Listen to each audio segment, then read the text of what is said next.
السلام علیکم دوستو، آج ہم بات کرتے ہیں ذہین بادشاہ کی۔ بہت مدت پہلے دور دراز کے ایک ملک میں یہ قاعدہ تھا کہ اس ملک کے لوگ ہر سال اپنا بادشاہ تبدیل کرتے تھے۔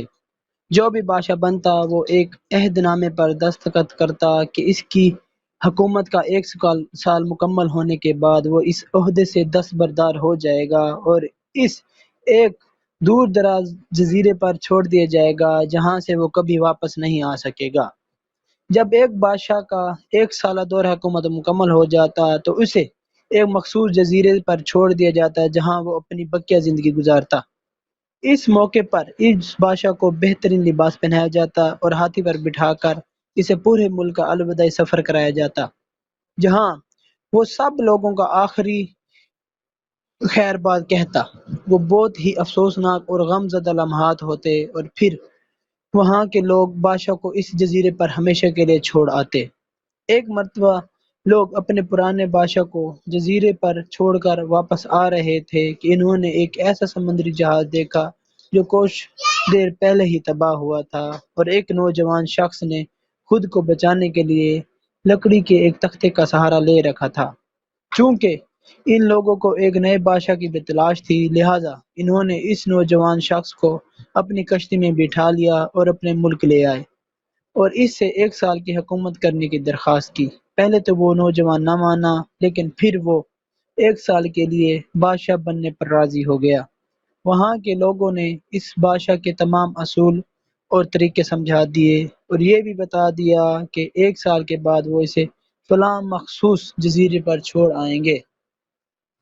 بادشاہ کے تیسرے ہی دن اس نوجوان بادشاہ نے اپنے وزیر سے کہا، مجھے وہ جگہ دکھائی جائے جہاں پر گزشتہ تمام بادشاہوں کو بھیجا گیا تھا۔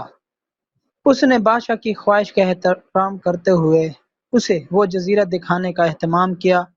وہ جزیرہ مکمل طور پر جنگل تھا اور جنگلی جانوروں سے بھرا ہوا تھا۔ ان جانوروں کی آوازیں جزیرے کے بحر تک سنائی دے رہی تھیں۔ بادشاہ جائزہ لینے کے لیے تھوڑا سا جنگل کے اندر گیا اور وہاں اس کے پچھلے تمام بادشاہوں کے ڈھانچے پڑے نظر آئے۔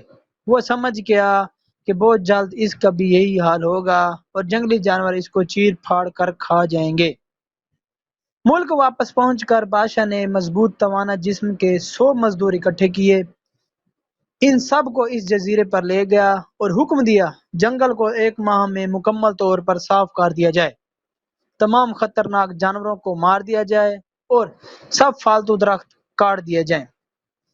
وہ ہر ماہ خود جزیرے کا دورہ کرتا اور کام کی خود نگرانی بھی کرتا۔ پہلے مہینے میں ہی تمام خطرناک جانوروں کو مار دیا گیا اور پھر بہت سے درخت کاٹ بھی دیے گئے۔ دوسرے ماہ تک جزیرہ مکمل طور پر صاف ہو چکا تھا۔ اب بادشاہ نے مزدوروں کو حکم دیا کہ جزیرے پر مختلف مقامات پر خوبصورت باغات تعمیر کیے جائیں۔ وہ اپنے ساتھ مختلف پالتو جانور مثلاً مرغیاں، گائے، بھینسیں، بطخیں اور بھیڑیں وغیرہ بھی جزیرے میں منتقل کرتا رہا۔ تیسرے مہینے میں بادشاہ نے اپنے مزدوروں کو حکم دیا کہ ایک شاندار گھر تعمیر کریں اور اس جزیرے پر ایک بڑی سی بندرگاہ بھی بنائیں۔ گزرتے مہینوں کے ساتھ ساتھ وہ جزیرہ ایک خوبصورت شہر میں بدلتا جا رہا تھا۔ وہ نوجوان بادشاہ بہت سادہ لباس زیب تن کرتا اور اپنی ذات پر بہت کم خرچ کرتا تھا۔ اپنی بادشاہت کی زیادہ تر کمائی وہ جزیرے کو بنانے میں لگاتا رہا۔ 10 ماہ گزر جانے کے بادشاہ نے اپنے وزیر سے کہا، میں جانتا ہوں کہ 2 مہینے بعد مجھے جزیرے میں چھوڑ دیا جائے گا، لیکن میں ابھی ہی وہاں سے جانا چاہتا ہوں۔ وزیر اور دوسرے وزراء اس بات پر متفق نہیں ہوئے اور بادشاہ سے کہا، آپ کو 2 ماہ مزید صبر کرنا ہوگا تاکہ سال مکمل ہو جائے۔ سال پورا ہو جانے کے بعد ہی آپ کو اس جزیرے پر چھوڑا جائے گا۔ بالآخر 2 ماہ مکمل ہو گئے اور بادشاہت کا 1 سال ختم ہو گیا۔ حسب روایت وہاں کے لوگوں نے اپنے بادشاہ کو شاندار لباس پہنایا اور ہاتھی پر بٹھایا تاکہ وہ اپنی رعایا کو خیر باد کہہ سکے۔ خلاف توقع یہ بادشاہ اپنی الوداعی تقریب پر بہت ہی خوش تھا۔ لوگوں نے اس سے پوچھا، اس موقع پر تمام بادشاہ تو رو رہے تھے لیکن آپ ہنس رہے ہیں، آپ کے اس قدر خوش ہونے کی کیا وجہ ہے؟ اس نوجوان بادشاہ نے جواب دیا، تم لوگوں نے داناؤں کا وہ قول نہیں سنا جب تم ایک چھوٹے بچے کی صورت میں اس دنیا میں آتے ہو تو تم رو رہے ہوتے ہو اور باقی لوگ ہنس رہے ہوتے ہیں۔ ایسی ہی زندگی جیو کہ جب تم مرو تو تم ہنس رہے ہو اور باقی دنیا رو رہی ہو۔ میں نے ایسی ہی زندگی گزاری ہے۔ جس وقت تمام بادشاہ محل کی رنگینیوں میں کھوئے ہوئے ہوتے تھے، میں اس وقت اپنے مستقبل کے بارے میں سوچتا تھا اور اس کے لیے لائحہ عمل تیار کرتا تھا۔ میں نے اب اس جزیرے کو ایک ایسی خوبصورت قیام گاہ میں تبدیل کر دیا ہے جہاں اب میں اپنی زندگی کے مطابق نہایت چین اور آرام و سکون سے زندگی گزار سکوں گا۔